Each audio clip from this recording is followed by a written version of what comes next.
اللہ تبارک و تعالیٰ نے جنہوں نے اس کو دنیا میں پیدا فرمایا ایک مقدرہ مقصد تک زندگی گزارنے کے لیے، اور یہ زندگی اس کا مقصد بتایا وَمَا خَلَقْتُ الْجِنَّ وَالْإِنسَ إِلَّا لِيَعْبُدُونِ، کہ میں نے جنوں انس کو محض اس لیے پیدا کیا ہے کہ وہ میری ہی عبادت کریں۔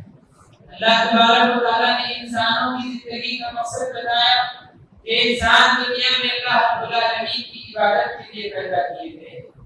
میرے اور آپ کی زندگی کا اصل مقصد یہ ہے کہ ہم دنیا میں رہتے ہوئے ایسے کام انجام دیں جن کاموں سے اللہ رب العالمین راضی ہو کر ہمارے حق میں جنت کا فیصلہ کرے، اور ان کاموں سے بچتے ہوئے زندگی گزارے جن کاموں کے سلسلے میں اللہ تبارک و تعالیٰ نے بتایا کہ وہ کام انسان کو جہنم کی طرف لے جاتے ہیں۔ ذرا اسلامی شریعت جہاں ہمیں اللہ کی عبادت کا پیغام دیتی ہے، جہاں ہمیں ایک اچھا دیندار انسان بننے کا حکم دیتی ہے، وہاں اسلامی شریعت ہمیں ایسے احکام بھی دیتی، یہ تعلیمات بھی دیتی ہے کہ ہم اللہ رب العالمین کی عبادت کے ساتھ ساتھ دنیا میں ایک اچھے مسلمان بن کر زندگی گزاریں۔ ہم دنیا میں رہتے ہوئے دنیا میں ایک اچھے انسان اور ایک اچھے مسلمان بن کر زندگی گزارے۔ اسلامی شریعت ہمیں اس بات کی تعلیم دیتی ہے۔ آپ اگر اچھے مسلمان بننا چاہتے ہیں، اچھے انسان بننا چاہتے ہیں، تو میں آج آپ کے سامنے کچھ ایسے کام بتانے کی کوشش کروں گا جو اسلامی شریعت میں ایک اچھا مسلمان بننے کے لیے انسان کو کرنے کی تعلیم دی گئی۔ ذرا اللہ کے رسول صلی اللہ علیہ وسلم ایک مرتبہ اپنے صحابہ کی مجلس میں بیٹھے ہوئے، آپ صلی اللہ علیہ وسلم نے صحابہ کو مخاطب کر کے کہا ان من الشجر شجرۃ لا يسقط ورقها، کہا کہ درختوں میں سے ایک ایسا درخت ہوتا ہے جس کے پتے گرتے نہیں، وَإِنَّ مَثَلَهَا مَثَلُ الْمُؤْمِنِ، اور اس کی مثال مومن جیسی، اس کی مثال مومن جیسی ہوتی ہے۔ وہ کون سا درخت جس کے پتے نہیں گرتے اور اس کی مثال مومن جیسی ہوتی ہے؟ نبی صلی اللہ علیہ وسلم نے مجلس میں بیٹھے ہوئے صحابہ سے سوال کیا۔ راوی حدیث عبداللہ بن عمر رضی اللہ عنہما فرماتے ہیں کہ جب نبی صلی اللہ علیہ وسلم نے سوال کیا تو اسی وقت میرے ذہن میں بات آ گئی کہ جواب میں جانتا تھا، لیکن چونکہ مجلس میں ابو بکر اور عمر رضی اللہ عنہما جیسی عظیم شخصیتیں موجود تھی، میں نے جواب دینے سے خاموشی اختیار کی۔ نبی صلی اللہ علیہ وسلم نے موقع دیا صحابہ کو، تم راوی کرواتے ہیں فوقعوا بالبواقی، تو صحابہ کا جو جواب تھا وہ جو ہے دیہات میں جو درخت ہوتے ہیں ان درختوں کا وہ نام لینا شروع کر دیے، الگ الگ درختوں کے نام الگ الگ صحابہ نے ذکر کیے۔ نبی صلی اللہ علیہ وسلم نے تمام کے بارے میں کہا کہ وہ درخت نہیں ہے۔ پھر صحابہ نے کہا کہ اللہ کے رسول آپ یہ بتا دیجیے کہ وہ کون سا درخت ہے جس کی مثال مومن جیسی ہے؟ تو نبی صلی اللہ علیہ وسلم نے جواب میں کہا یہ نخلا، کہ وہ درخت جس کی مثال مومن جیسی ہے وہ درخت کھجور کا ہے، وہ درخت کھجور کا درخت۔ یہ حدیث یہاں بیان کرنے کا مقصد ہے کہ نبی صلی اللہ علیہ وسلم نے ایک مومن کو کھجور کے درخت جیسا کہا، یا کھجور کے درخت کی مثال ایک مومن جیسی مثال بیان کی۔ محدثین نے اس حدیث کی شرح میں بات بتائی ہے کہ کھجور کا جو درخت ہوتا ہے وہ درخت اگر پھل دیتا ہے تو کھجور جو ہے انسان کے لیے بے حد مفید ہے۔ کھجور جو پھل ہے وہ بھی مفید ہے اور ساتھ ہی اس کی گٹلی بھی انسان کے لیے فائدہ مند ہے۔ اور اسی طرح سے اگر کھجور کا درخت پھل نہیں دیتا تو اس کے درخت کے جو پتے ہوتے ہیں وہ انسان کو سایہ دیتے ہیں، وہ سایہ دینے کے کام آتے ہیں۔ اگر درخت سوکھ جاتا ہے تو اس کی جو ڈالیاں ہوتی ہے اور اس کا جو تنا ہوتا ہے یہ جلا کر جو ہے استعمال کرنے کے کام آتا ہے۔ خلاصہ یہ ہے کہ کھجور کے درخت کا ہر حصہ انسان کے لیے فائدہ مند ہی فائدہ مند ہے، اور اللہ کے نبی صلی اللہ علیہ وسلم نے مومن کو اس درخت جیسا قرار دیا۔ بتانے کا مقصد یہ تھا کہ مومن اپنی زندگی میں ہر جگہ پر فائدہ مند ثابت ہے۔ مومن کی زندگی کا ہر پہلو لوگوں کے لیے فائدہ پہنچانے والا ہوتا ہے۔ مومن جہاں ہوتا ہے لوگوں کو اس سے فائدہ پہنچتا رہتا ہے۔ جس معاشرے میں ہوتا ہے وہ معاشرے کو فائدہ پہنچاتا ہے۔ تو نبی صلی اللہ علیہ وسلم نے اس حدیث میں مومن کی جو مثال دی، دراصل اس کا مقصد یہ تھا کہ مومن لوگوں کے لیے فائدہ مند بن کر زندگی گزارتا ہے، ایک اچھا انسان بن کر زندگی گزارتا ہے۔ اگر ایک انسان اچھا مسلمان بننا چاہتا ہے، اچھا انسان بننا چاہتا ہے، تو سب سے پہلا کام تو اسے انجام دینا ہے کہ وہ اپنے اور اپنے رب کے درمیان جو حق رکھا گیا اس حق کو ادا کرے۔ اللہ رب العالمین نے انسان پر جو پہلا سب سے پہلا بنیادی حق رب رکھا ہے اس حق کو ادا کرے۔ وہ حق کیا ہے؟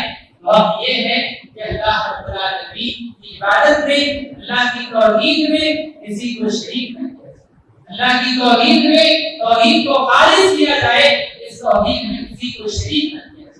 نبی صلی اللہ علیہ وسلم کے ساتھ ایک مرتبہ معاذ رضی اللہ تعالیٰ عنہ آپ کی سواری پر سوار، اللہ کے رسول صلی اللہ علیہ وسلم نے حضرت معاذ سے سوال کیا، یا معاذ اتدری ما حق اللہ علی العباد؟ معاذ جانتے ہو کہ بندوں پر اللہ کا حق کیا ہے؟ جانتے ہو کہ بندوں پر اللہ کا حق کیا ہے؟ معاذ رضی اللہ عنہ نے کہا اللہ و رسول اعلم، اے اللہ کے رسول صلی اللہ علیہ وسلم، اللہ اور اس کے رسول زیادہ بہتر جانتے ہیں، آپ ہی جواب دیجیے۔ نبی صلی اللہ علیہ وسلم نے کہا حق اللہ علی العباد ان یعبدوہ ولا یشرکوا بہ شیئا، فرمایا کہ اللہ کا حق بندوں پر یہ ہے کہ بندے اللہ رب العالمین کی عبادت کرے اور اس کی عبادت میں کسی کو شریک نہ کرے۔ آپ اچھے انسان بننا چاہتے ہیں، اچھے مسلمان بننا چاہتے ہیں، تو آپ پر سب سے پہلا کام جو کرنا ضروری ہے وہ یہ کہ آپ اللہ رب العالمین کی عبادت میں توحید کو خالص کیجیے، اللہ کی عبادت میں کسی کو شریک نہ کیجیے۔ وہ انسان جو اللہ رب العالمین کی بھی عبادت کرے اور اللہ کے ساتھ کسی اور کی بھی عبادت کرے، وہ انسان کوئی اچھا مسلمان نہیں ہو سکتا ہے۔ اللہ کے رسول صلی اللہ علیہ وسلم نے اپنے جزادار بھائی عبداللہ بن عباس رضی اللہ عنہ کو ایک مرتبہ کچھ نصیحتیں فرمایا، یا غلام انی اعلمک کلمات، کہا کہ اے بچے میں تمہیں کچھ باتیں سکھا رہا ہوں، کچھ باتیں تمہیں سمجھا رہا ہوں۔ اور اس کے بعد کہا احفظ اللہ، اے بچے تم اللہ کے احکام کی عبادت کرنا، اللہ کے احکام کی پابندی کرنا، اللہ تمہاری عبادت کرے۔ احفظ اللہ الذی تجاہ، اللہ کے احکام کی پابندی کرنا، تم اپنے ہر مسئلے میں اللہ کو اپنے ساتھ پاؤ، ہر مشکل میں اللہ کی مدد پاؤ گے۔ اس کے بعد نبی صلی اللہ علیہ وسلم نے کہا اذا سألت فاسأل، جب مانگنا تو بس اللہ سے مانگ، جب سوال کرنا تو بس اللہ سے سوال کرنا، وَإِذَا اسْتَعَنْتَ فَاسْتَعِنْ بِاللَّهِ، اور جب مدد طلب کرنا تو صرف اللہ سے مدد طلب کرنا، کیوں اللہ ہی سے مانگ، کیوں اللہ ہی سے مدد طلب کرنا ہے۔ وجہ بتائی نبی صلی اللہ علیہ وسلم نے اس کے بعد وَعَلَمْ أَنَّ الْأُمَّةَ لَوْ اجْتَمَعَتْ عَلَىٰ أَن يَنفَعُوكَ بِشَيْءٍ لم ينفعوك إلا بشيء قد كتبه الله لك، فرمایا کہ جان کو اس حقیقت کو اگر ساری دنیا مل کر بھی، ساری قوم مل کر بھی، سارے لوگ مل کر بھی اگر تمہیں فائدہ پہنچانا چاہیں تو اس سے بڑھ کر فائدہ نہیں کر سکتے جتنا اللہ نے تمہارے حق میں یہ عقیدہ مسلمان کا ہونا چاہیے۔ یہ فائدہ دینے والی ذات اللہ کی ذات ہے، اللہ جتنا دے دوسرا کوئی اس سے بڑھ کر نہیں سکتا۔ اسی طرح سے یہ بھی بات نبی صلی اللہ علیہ وسلم نے بتائی وَاعْلَمْ أَنَّ الْأُمَّةَ لَوْ اجْتَمَعَتْ عَلَىٰ أَن يَضُرُّوكَ بِشَيْءٍ لَمْ يَضُرُّوكَ إِلَّا بِشَيْءٍ قَدْ كَتَبَهُ اللَّهُ عَلَيْكَ، فرمایا کہ اگر سارے لوگ مل کر بھی تمہیں نقصان پہنچانا چاہے اس سے بڑھ کر نقصان نہیں پہنچا سکتے جتنا اللہ نے تمہاری تقدیر میں بتانے کا مقصد یہ ہے کہ ایک اچھا مسلمان وہ انسان ہوتا ہے جس کا عقیدہ یہ ہو کہ اللہ کی نفع کے مالک، نفع دینے والی ذات اللہ کی ذات، نقصان کا مالک اللہ رب العالمین ہے، نقصان کے پیسے اللہ کی جانب سے ہوتے ہیں، نقصان سے بچانے والی ذات اللہ کی ذات۔ جو انسان کا یہ عقیدہ ہو وہ اچھا مسلمان، اور جو انسان اس کا عقیدہ ایسا نہ ہو وہ نفع کے سلسلے میں نفع حاصل کرنے کے لیے غیر اللہ سے دعائیں مانگے، غیر اللہ کے سامنے سجدے کرے، غیر اللہ کے سامنے نظر و نیاز کرے، یا اسی طرح سے تعلیمیں رکھائے یا اپنے گھر میں مختلف قسم کی چیزیں رکھائے تاکہ نفع حاصل کر سکے یا نقصان سے بچ سکے، اللہ کے علاوہ کسی اور کو نفع کا مالک سمجھنا، اللہ کے علاوہ کسی اور کو نقصان کا مالک سمجھنا، ایسا انسان کبھی انسان مسلمان نہیں ہو سکتا ہے۔ اسی طرح جہاں اللہ کا ہم انسان کو ادا کرنا ہے وہاں توحید کی پابندی کے ساتھ ساتھ جتنے احکام اللہ تبارک و تعالیٰ نے قرآن و حدیث میں بیان کیے ہیں، دین میں جتنے کاموں کے کرنے کا حکم دیا گیا ان تمام کاموں کو بجا لانا، ان تمام کاموں کو انجام دینا، اور وہ تمام کام جن سے بچنے کا حکم دیا گیا ان تمام کاموں سے بچنا جو انسان کی پابندی کرے گا بہت سانس ہے۔ اس میں خصوصی طور پر وہ کام جو دین کے بنیاد کی حیثیت رکھتے ہیں، جیسے نبی صلی اللہ علیہ وسلم نے حدیث میں فرمایا بنیاد الاسلام علی خمس، کہ 5 چیزوں پر اسلام کی بنیاد پھیلائی گئی۔ 5 ایسی چیزیں ہیں جس پر اسلام کی بنیاد ہے، جسے کہا جاتا ہے بنیاد۔ بنیاد وہ ہوتی ہے جس پر عمارت کھڑی ہوتی، اور اگر وہ چیز ہٹا دی جائے تو وہ عمارت گر جاتی ہے، وہ عمارت کھڑی رہنے کے قابل ہے۔ کیا چیزیں ہیں؟ پہلی چیز شہادت لا الہ الا اللہ۔ پہلی چیز یہ ہے کہ انسان اس بات کی گواہی دے کہ اللہ کے علاوہ کوئی سچا معبود نہیں ہے، وَأَنَّ مُحَمَّدَ رَسُولُ اللَّهِ، اور محمد صلی اللہ علیہ وسلم اللہ کے رسول۔ دوسری چیز وَإِقَامَةُ الصَّلَاةِ، 5 وقت کی نماز کی پابندی کرنا، اور اسی طرح سے سال میں 1 مرتبہ روزے رکھنا رمضان المبارک کی، اور 1 مرتبہ زکات دینا۔ سال میں 1 مرتبہ وہ شخص جس پر زکات فرض ہوتی ہے وہ زکات ادا کرے، اور وہ شخص جو مکہ تک پہنچ سکتا ہے حج کرنے کی اس کے ساتھ اس کے پاس استطاعت ہے وہ شخص جا کر حج بیت اللہ کرے، اس کی استطاعت ہے وہ حج کرے۔ یہ 5 ارکان بتائے گئے اسلام کے، یہ 5 اسلام کی بنیادیں بتائی گئی جو اگر آپ اچھے مسلمان بننا چاہتے ہیں تو آپ کا لازم ہے کہ آپ ان چیزوں کی پابندی کریں۔ آج افسوس کے ساتھ یہ بات کہنا پڑتا ہے کہ ہم جو مسلک حق کے پابند کتاب و سنت کے داعی ہیں، آج دیکھنے میں چیز آتی ہے کہ ہمارے اندر نمازوں کے سلسلے میں بڑی کوتاہی پائی جاتی ہے، ہمارے اندر نمازوں کے سلسلے میں بڑی کوتاہی پائی جاتی ہے۔ جمعہ کے دن مساجد کا حال یہ ہوتا ہے کہ مساجد تک دامنی کا شکار ہے، مسجد میں لوگوں کو بیٹھنے کے لیے جگہ ناکافی ہو جاتی ہے، اور اس کے بعد عصر کی نماز دیکھیں جمعہ کے دن 1 صف 2 صف، باقی لوگ کہاں چلے جاتے ہیں، باقی لوگ کہاں نماز پڑھتے ہیں، نماز پڑھتے بھی ہیں لیکن نماز نہیں پڑھتے۔ یہ ہماری غفلت ہمیں ایسا مسلمان کرنے سے روک دیتی ہے۔ ایسا مسلمان کو انسان نہیں ہو سکتا جو نماز کا پابند نہیں۔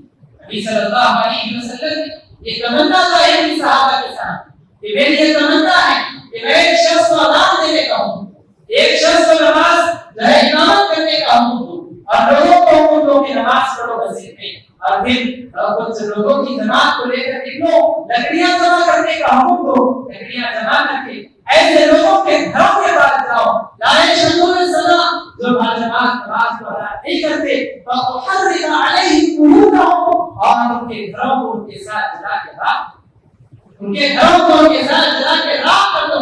نماز جو انسان نہیں پڑھتا وہ انسان اچھا مسلمان نہیں۔ اگر مرد ہے باجماعت نماز ادا نہیں کرتا تو وہ مرد اچھا مسلمان نہیں ہے۔ تو ان چیزوں کی پابندی کرنا، دین کے احکام کی پیروی کرنا، اگر آپ احکام کی پیروی کریں گے آپ اچھے مسلمان ہیں، ورنہ آپ اچھے مسلمان کہلانے کے حقدار نہیں۔ اسی طرح جہاں اللہ رب العالمین کی عبادت میں اور اللہ کے بتائے احکام میں اپنا وقت لگانا ہے، اسی کے ساتھ ساتھ جب ہم دنیا میں بندوں کے ساتھ بندوں کے بھی حقوق بتائیں گے۔ آپ اچھے مسلمان محض اللہ کی عبادت کر کے نہیں بن سکتے، یاد رکھیے، جب تک آپ اللہ کے حقوق ادا کرنے کے بعد مخلوق کا حق ادا نہ کرے اس وقت تک آپ اچھے مسلمان نہیں بن سکتے۔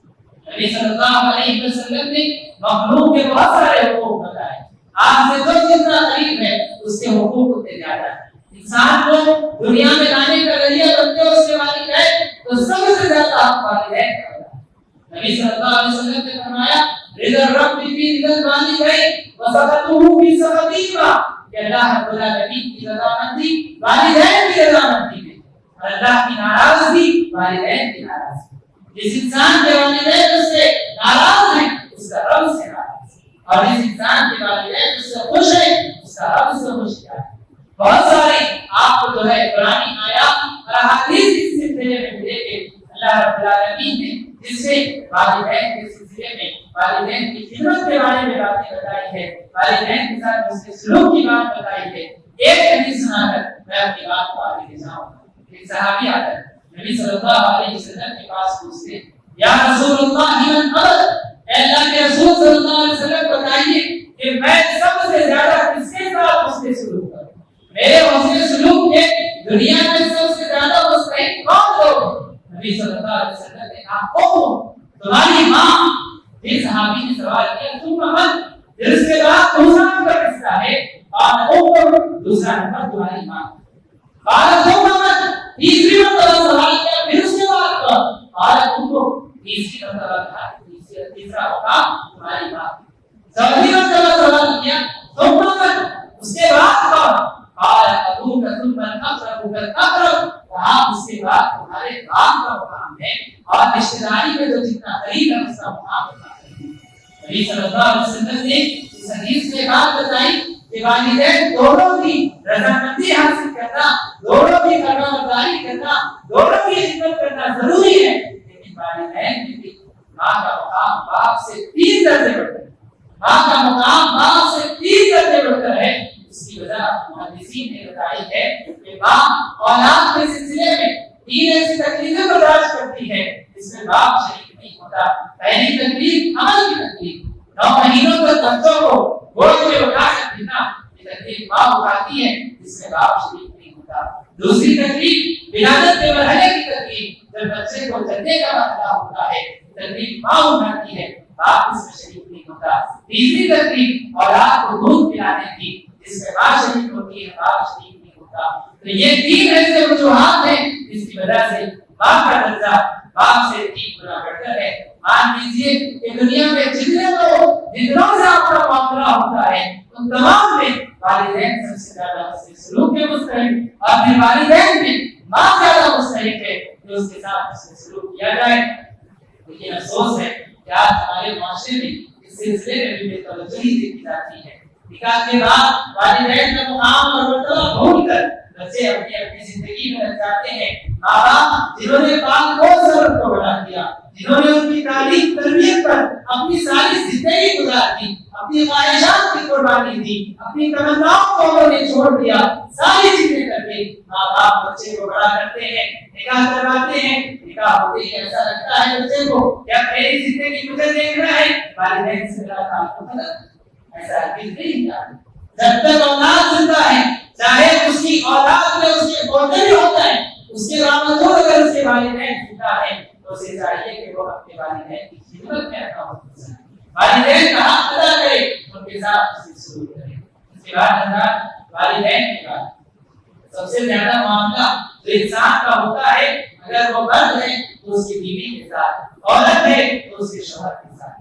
مرد کو تعلیم دی گئی کہ وہ اپنی بیوی کے حقوق ادا کرے، عورت کو تعلیم دی گئی کہ وہ اپنے شوہر کے حقوق ادا کرے۔ مرد کو نبی صلی اللہ علیہ وسلم نے بتایا، ایک صحابی آئے سوال کیا کہ اللہ کے رسول صلی اللہ علیہ وسلم اپنے سے مردوں پر اپنی بیویوں کا کیا حق ہے؟ نبی صلی اللہ علیہ وسلم نے فرمایا تطعمها اذا طعمت، جب تم کھاؤ تو اپنی بیوی کے بھی کھانے کا خیال رکھو، جس میں لحاظ کا کھاؤ بیوی کو بھی ویسا کھلایا کرو، اور جب معیار کا کپڑا پہنتے ہو اپنی بیوی کے بھی کپڑے کا خیال رکھا کرو، ان کے لیے بھی کپڑا فراہم کیا کرو۔ اور اسی طرح فرمایا کہ تم اپنی بیوی کو ایسی بات نہ کہو جس بات سے اس کو تکلیف پہنچتی ہے، اس کا دل ناراض ہو جاتا ہے، ایسی بات اپنی بیوی کو نہ کہو، بلا تجربی بچ، اور اپنی بیوی کے چہرے پر کبھی مت مارو۔ اور اگر بیوی سے ناراضگی ہے اس کی تربیت کرنے کے لیے اس سے بات چھوڑنا ہے، گھر میں رکھتے ہوئے اس سے بات چھوڑو، گھر سے باہر نکالنے کی کوئی اجازت نہیں ہے۔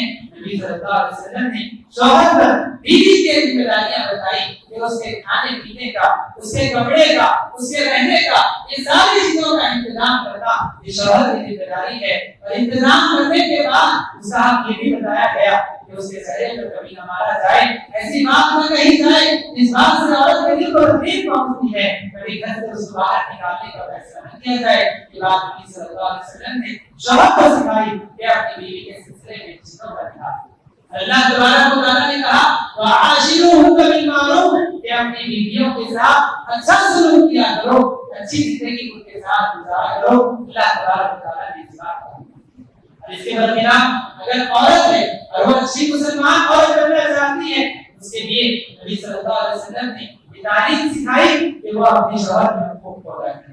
اور اتنی بڑی بات نبی صلی اللہ علیہ وسلم نے بتائی عورت کے لیے شوہر کے حقوق کے سلسلے میں کہ نبی صلی اللہ علیہ وسلم نے فرمایا لو مررت احدا ان يسجد لاحد لامرت المرأة ان تسجد لزوجها، فرمایا کہ اگر میں کسی شخص کے سجدے کا حکم دیتا، کسی انسان کے سجدے کا حکم دیتا، تو میں عورت کو حکم دیتا کہ وہ اپنے شوہر کا سجدہ کرے۔ اتنی بڑی بات کا اندازہ لگائیے، نبی صلی اللہ علیہ وسلم کہہ رہے ہیں کہ اللہ کی ذات کے علاوہ کسی اور کے سجدے کی اجازت نہیں ہے انسان کو، اگر ہوتی تو میں عورت کو حکم دیتا کہ وہ اپنے شوہر کے لیے سجدہ کرے۔ اتنا بڑا مقام ہے شوہر کا اپنی بیوی کے لیے۔ اور اگر بیوی اپنے شوہر کے سلسلے میں اگر اس سے زبان نازی کرے، اگر اس سے بلند آواز میں بات کرے، یا اسی طرح سے اپنی خاص مجلسوں میں عورتوں کے درمیان شوہر کو بدنام کرے، یا لوگوں کے سامنے شوہر سے لڑائی جھگڑا کرے، اس کے حقوق ادا نہ کرے، کیا یہ عورت اچھی مسلمان ہو سکتی؟ ہرگز نہیں۔ جہاں مرد کو بیوی کے ساتھ اچھا سلوک کرنے کا حکم دیا گیا، بیوی کے حقوق بتائے گئے، وہیں عورت کے لیے شوہر کے حقوق بتائے گئے۔ اسی طرح حضرات بیوی شوہر کے حقوق کے بعد آتے ہیں۔ انسان کا معاملہ اس کے اڑوس پڑوس سے ہوتا ہے، جو اس کے اڑوس پڑوس کے لوگ رہتے ہیں ان کے ساتھ اس کا معاملہ ہوتا ہے۔ نبی صلی اللہ علیہ وسلم نے پڑوسیوں کا بھی حق بتایا۔ ایک اچھا مسلمان آپ بننا چاہتے ہیں تو آپ کے لیے لازم اور ضروری ہے کہ آپ اپنے پڑوسیوں کے ساتھ اس سے سلوک کریں۔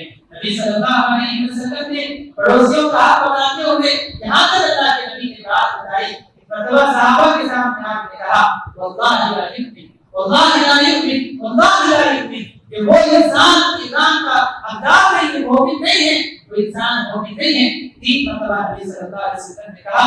اس کے بعد صحابہ نے سوال کیا اللہ کے نبی آپ کس کے بارے میں بات کر رہے ہیں؟ تو نبی صلی اللہ علیہ وسلم نے کہا کہ وہ انسان جس کا پڑوسی اس کے شر سے محفوظ نہ ہو، وہ انسان مومن نہیں ہو سکتا، اچھا مسلمان نہیں ہو سکتا۔ حضرات پڑوسیوں کے حقوق بتائیں۔ اسی طرح حضرات آپ اچھے انسان بننا چاہتے ہیں تو آپ کا لازم اور ضروری ہے کہ آپ دنیا کے باقی جتنے افراد جتنے مسلمان ہیں جتنوں سے آپ کا معاملہ ہوتا ہے، آپ کی کوشش یہ ہونی چاہیے کہ لوگوں کو اس سے فائدہ پہنچے، اس سے نقصان پہنچے۔ آپ کی کوشش یہ ہونی چاہیے کہ میں لوگوں کے لیے فائدہ مند بنوں، میری زبان لوگوں کے فائدے کے لیے استعمال ہو، میرے ہاتھ لوگوں کے فائدے کے لیے استعمال ہو، میرا حوصلہ، میرا منصب، میرا پاور، یہ ساری چیزیں میری لوگوں کے فائدے کے لیے استعمال ہو۔ کبھی میری ذات سے کسی کو نقصان نہیں پہنچنا چاہیے، آپ کو اس بات کا خیال رکھنا چاہیے۔ نبی صلی اللہ علیہ وسلم نے حدیث میں فرمایا المسلم من سلم المسلمون من لسانه ويده، فرمایا کہ اچھا مسلمان وہ انسان ہے جس کی زبان سے اور اس کے ہاتھ سے دوسرے مسلمانوں کو تکلیف نہ پہنچے۔ اچھا مسلمان وہ انسان ہے جس کی زبان اور ہاتھ سے کسی اور مسلمان کو تکلیف نہ پہنچے۔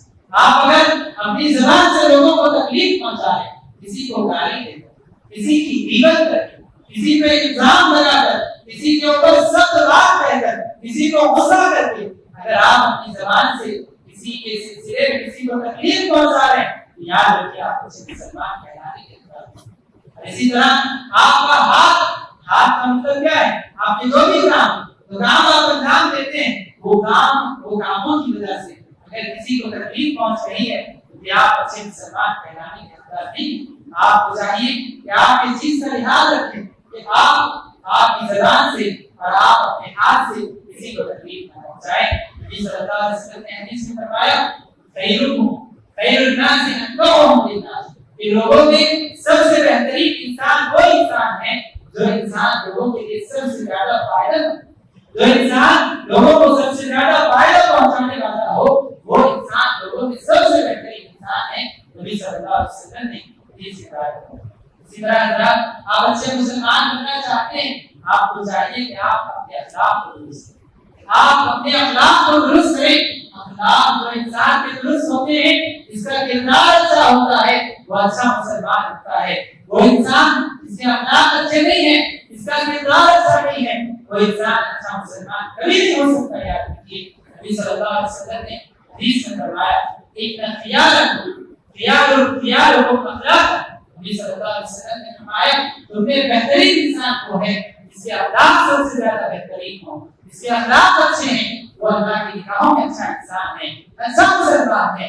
جس کے اخلاق اچھے نہیں ہے وہ انسان اچھا مسلمان نہیں ہے۔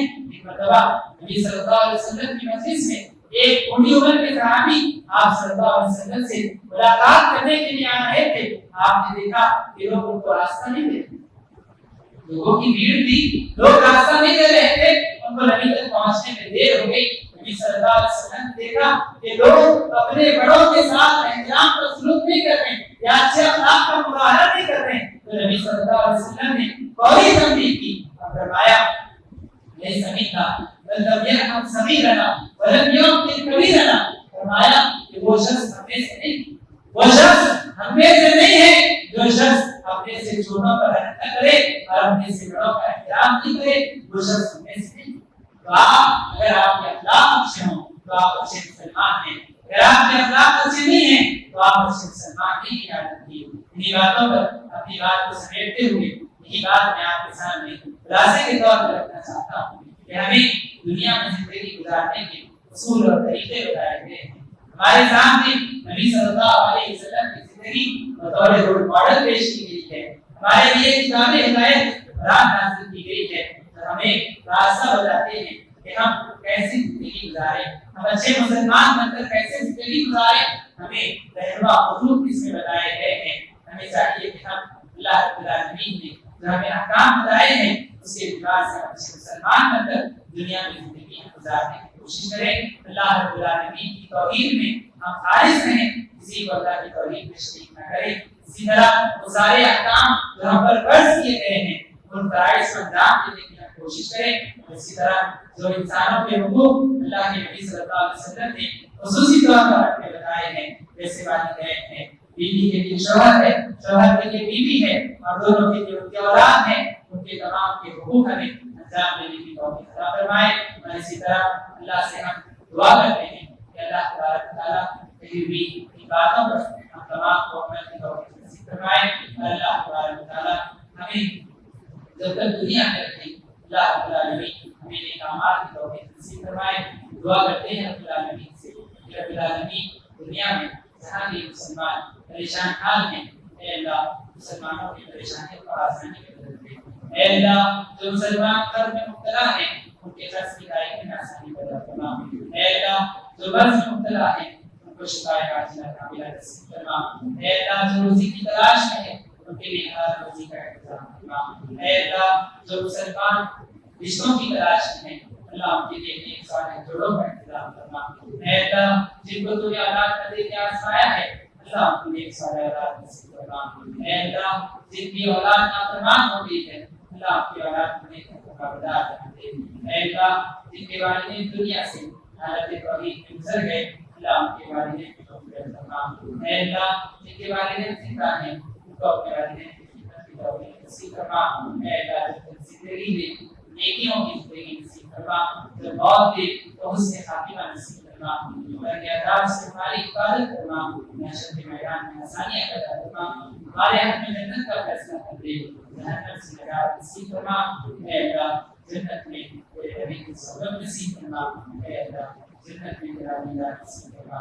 آمین۔ قولی ھذا استغفر اللہ لي ولکم ولسائر المسلمین من کل ذنب استغفروہ انہ هو الغفور الرحیم۔